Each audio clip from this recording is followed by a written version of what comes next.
नमस्कार साथियों, स्वागत है आपके अपनी कोचिंग विधि जुडिशियल एकेडमी में। और हम कर रहे हैं free judiciary coaching classes of the subject of the BNSS.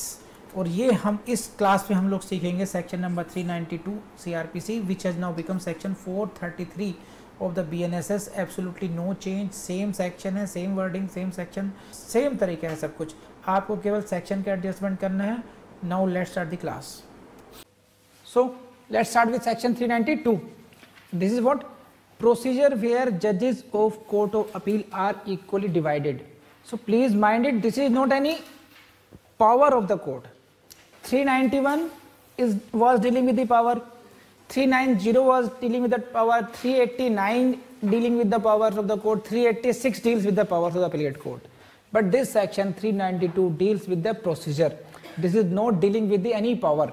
तो please मैं हर क्लास में आपको समझाता हूँ कि स्पेसिफिक प्रिसाइसली आपको वर्ड्स का ध्यान रखना चाहिए कि हेडिंग क्या है। Heading what?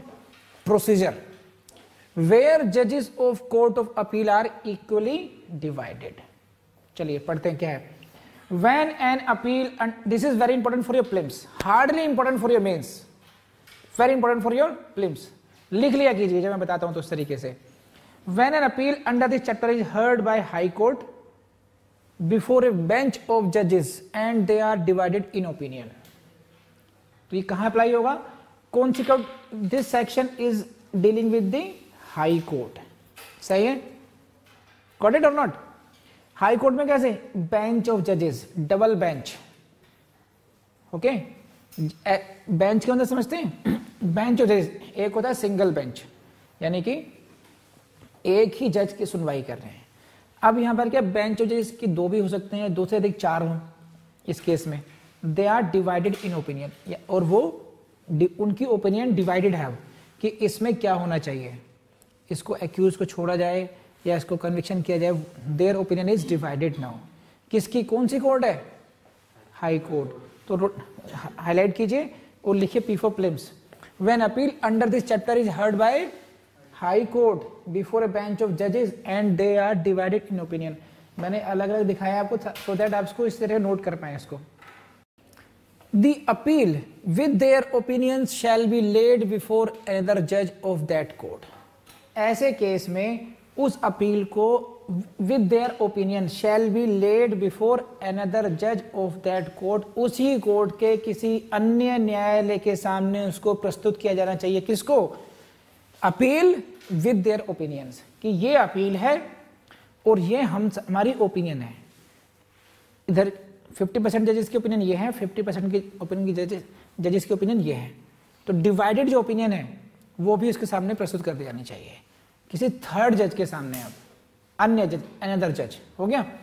दैट जज after such hearing as he thinks fit shall deliver his opinion.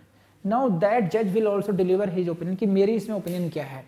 And the judgment और order shall follow that opinion, और फिर वो जजमेंट उसकी ओपिनियन के हिसाब से हो जाएगा। कैसे? मान लीजिए this was A double bench, you were जज of high court and you were जज ऑफ हाई कोर्ट। एज्यूम कर लीजिए 5 मिनट के लिए बस। Now you are equally divided. सही।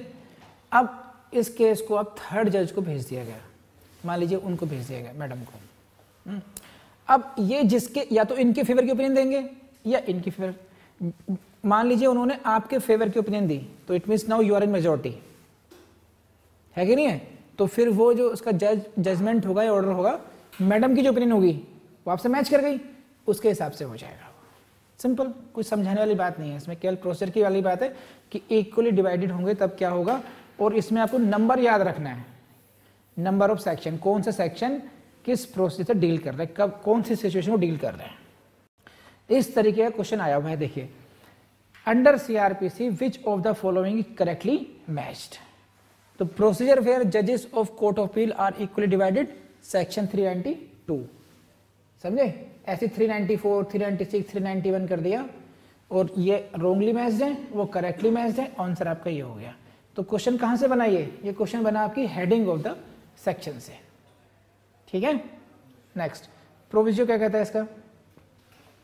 इफ वन ऑफ द जजेस constituting the bench or where the appeal is laid before another judge under this section that judge so requires, the appeal shall be reheard and decided by a larger bench of judges.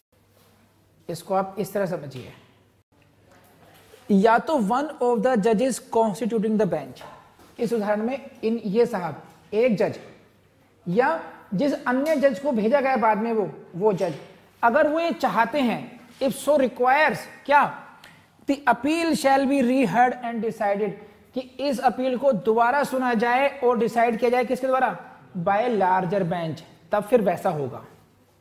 सही, अगर वो ऐसा चाहते हैं then it shall be decided by the larger bench. आई समझ में नहीं बताइए, कर लेंगे अब ये। तो दिस इज वेरी सिंपल, 392 इसमें बहुत डिटेल में समझाने की जरूरत नहीं है। इक्वली डिवाइड होगा, क्या होगा, the matter will be refer to A third जज and the judgement will come in as per the opinion of the third जज।